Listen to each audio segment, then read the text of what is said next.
So I jokingly created a little equation for myself, which is true health equals true self.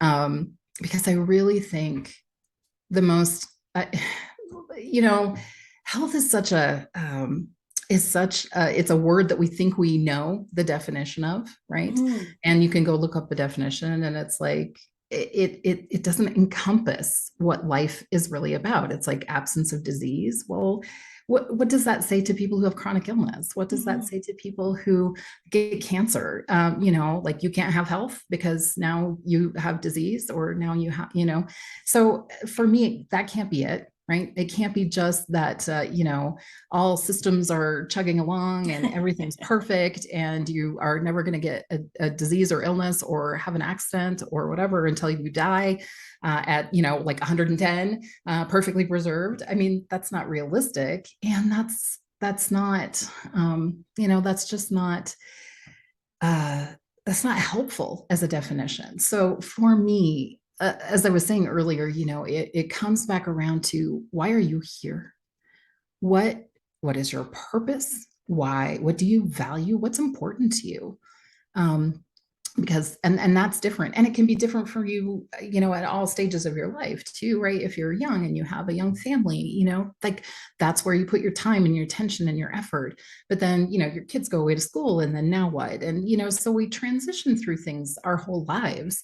And that's why the one size fits nobody of diet culture is so problematic to me, because it just doesn't give you anything for you. Like if you're a young mom, like the last thing you really, are worried about is what I look like at bikini season. I mean, that's not true for everybody, obviously, but it's like Mhm. you got bigger fish to fry. You're raising humans. If you are climbing the corporate ladder, do you really want to, like spend your precious time at home, away from your partner or your friends to, go and, well, I got to go do my 2 hour workout today. And so I can't go hang out with you or have happy hour with your friends or whatever.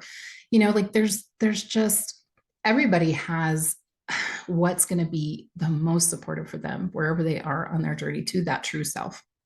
We're all plopped here. None of us hate ourselves or hate our bodies or think anything's wrong until we are told by outside forces that something's amiss because your body isn't perfect, or you didn't eat, you ate too much candy for Halloween or whatever.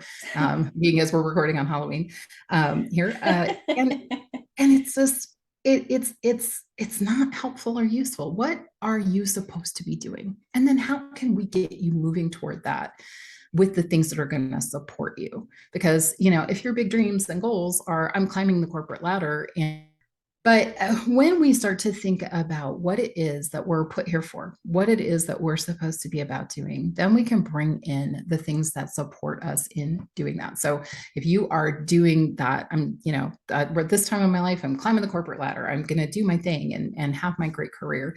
What's going to support you in doing that?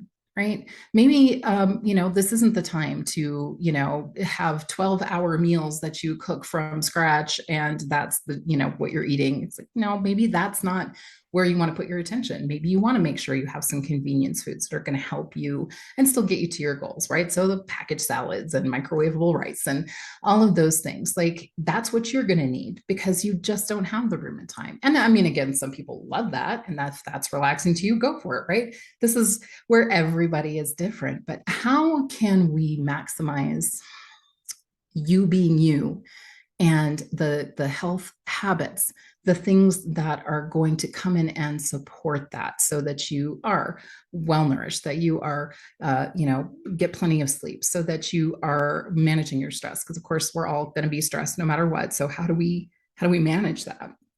All of those elements of health come in to support you in your true self. And that, to me, that's why I talk about true health, because it's not you need to eat less, move more, because that's not helpful, that's not functional for most people, and it just sets you up to just be, you know let's be honest, I spent a lot of my life worrying constantly in the background about what I looked like and how people perceived me and Mm-hmm. how gross I felt in the world and how wrong. It's like, what could I have done and been if I had not been worried about that all the time? If I was just like, this is where I'm going, this is my destination. I am going to be the youiest me, the meest me that I can be. That's true self. If I was focused on that, and like, where would I be? I mean, I can't say that I'm sorry for the things that have happened, because I think they've brought me to a beautiful place and I've learned a ton. We learn through adversity. We don't usually learn things when life is perfect.